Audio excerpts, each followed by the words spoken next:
Bonsoir, Soumiane Amenksous, sociologue. Article paru dans le site d'information Le 360 du 12 avril 2024.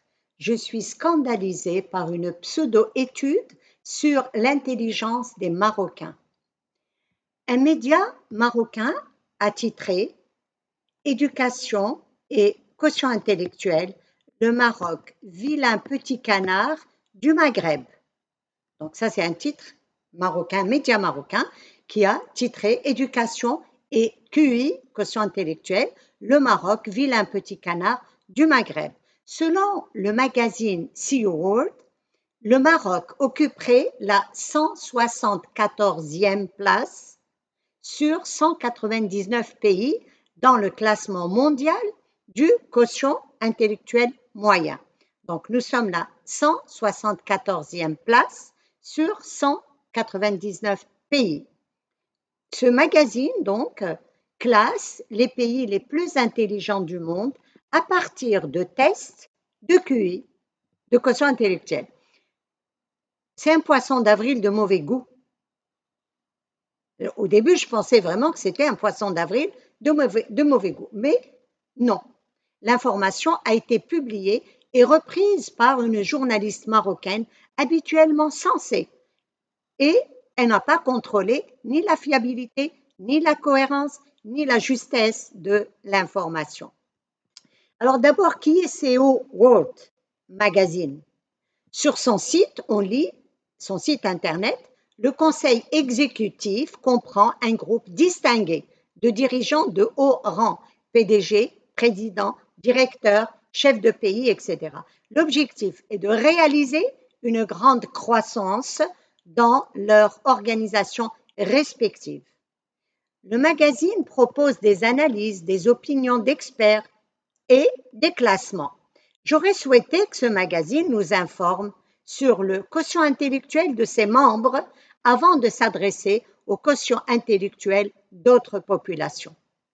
Pourquoi suis-je scandalisée? Le magazine classe le Maroc 4e au niveau maghrébin.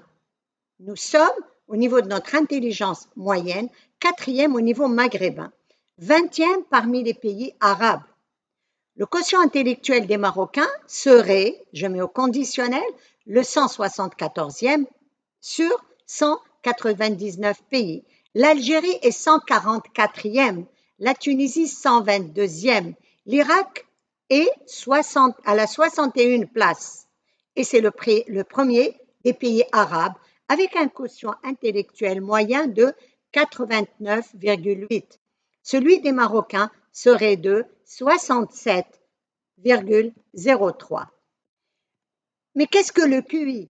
Le QI, le quotient intellectuel, est une mesure de l'aptitude cognitive à travers des tests qui sont standardisés pour évaluer justement différents composants de l'intelligence, la mémoire, la résolution de problèmes, les aptitudes mathématiques et linguistiques, etc.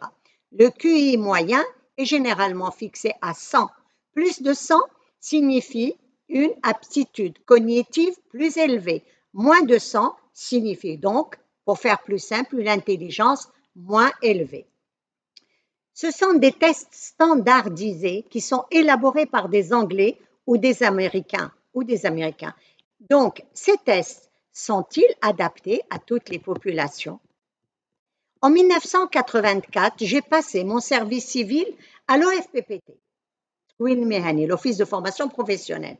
Les candidats passaient des tests psychotechniques qui étaient élaborés par des Belges. Un responsable belge s'étonnait des faibles résultats des Marocains comparés aux Belges. J'ai étudié ces tests. Je vous donne un exemple. Il y avait une liste où il y avait écrit épinard, poire, céleri, mangue.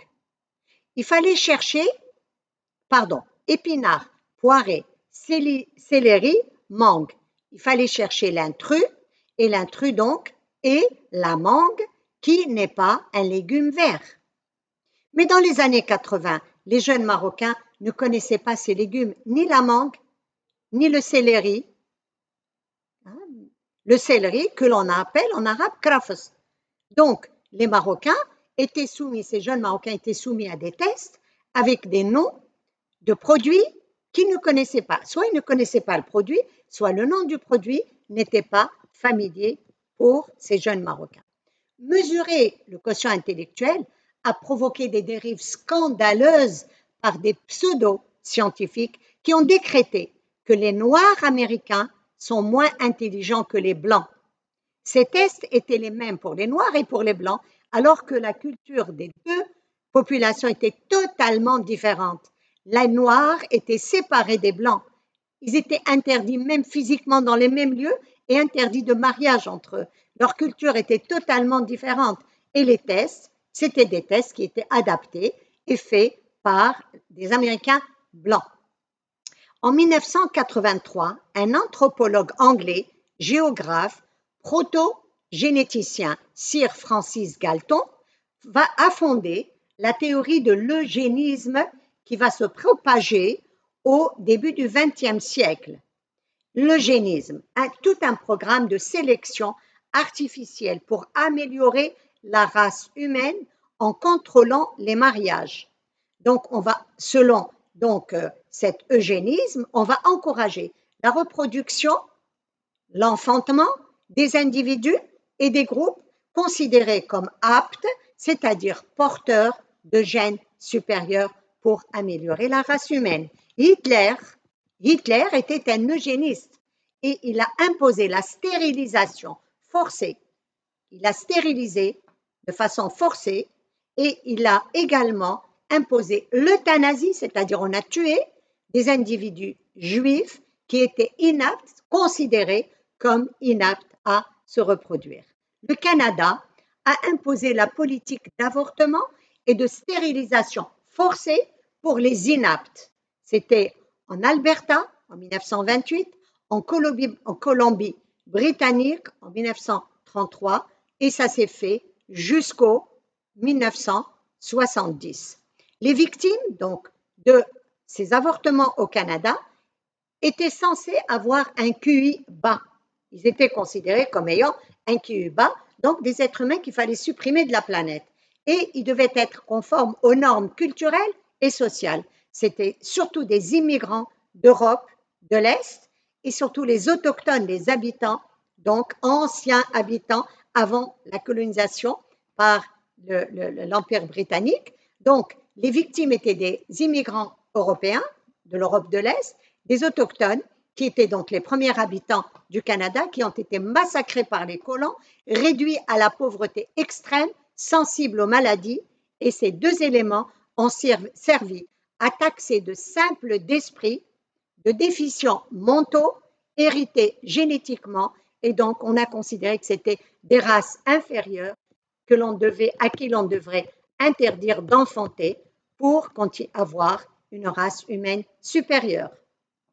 En 2019, les réseaux sociaux ont été bombardés par des internautes, comme par hasard de l'extrême droite, qui ont présenté une carte du monde avec les quotients intellectuels de chaque pays. C'était surtout des Américains donc et des Européens.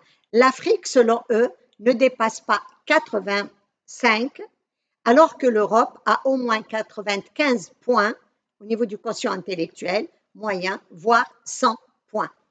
Une carte qui a été inspirée d'un ouvrage de Richard Lynn, psychologue britannique, qui a été exclu de l'université de l'Ulster, en Irlande du Nord. Il a été exclu pour racisme et sexisme. Le cerveau des femmes, selon lui, est plus petit que celui des hommes, d'où un QI chez les femmes inférieur à celui des hommes. Il soutient un lien entre les niveaux du quotient intellectuel et les niveaux de développement de chaque pays. Selon lui, ses recherches auraient prouvé qu'il est faux que toutes les personnes ont la même intelligence moyenne. Il y a de grandes différences dans l'intelligence des nations, des pays, d'où la différence entre la richesse et la pauvreté. L'intelligence est liée à la race, innée, impossible à développer par l'éducation et l'environnement. Donc, il encourage l'eugénisme. De nombreux chercheurs affirment qu'il n'y a aucun lien entre les différences génétiques des peuples et leur développement. Aucun lien entre les différences génétiques des peuples et leur développement. Il est certain qu'une éducation aide à développer l'éveil, la curiosité, l'esprit critique, développe la culture générale, tout ce qui stimule, qui peut stimuler l'intelligence. Mais de quelle intelligence parlons-nous? Il y a différents types d'intelligence et non une seule. Le quotient intellectuel de ce magazine n'en a testé finalement, il a testé laquelle de ces intelligences et avec quels outils? Est-ce que c'était des outils adaptés à chaque population? La réponse est non. Quant à la pauvreté de l'Afrique et la richesse de l'Occident, il faudrait se référer à l'histoire de l'exploitation des uns par les autres pour trouver beaucoup d'éléments de réponse. N'oublions pas qu'une grande partie de la richesse de l'Occident a été construite sur l'exploitation intensive, inhumaine de l'Afrique et de ses populations. L'esclavage, c'était hier, ne l'oublions pas. Finalement, quelle légitimité a ce magazine pour se prononcer sur l'intelligence des peuples, sur celle des Marocains? Une enquête qui respecte la rigueur scientifique doit publier sa méthodologie, le choix et la taille de l'échantillon, les profils des personnes enquêtées, le taux de représentativité, la marge d'erreur, les tests, leur adaptation aux différentes cultures, etc. Quels Marocains ont été soumis aux tests? Dans quelle langue? Feyna Loura. Quel âge avaient-ils? Quelle région du Maroc? Quel était leur niveau d'études? Des précisions qui font qu'une enquête est fiable ou alors farfelue. L'enquête dont on parle est une enquête farfelue. Alors, s'il vous plaît, prudence.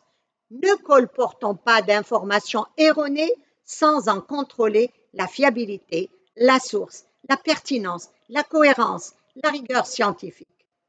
Les sujets qui paraissent anodins peuvent avoir des répercussions néfastes sur une nation, sur ses citoyens et renforcer des aberrations telles le racisme et l'eugénisme. Je vous remercie.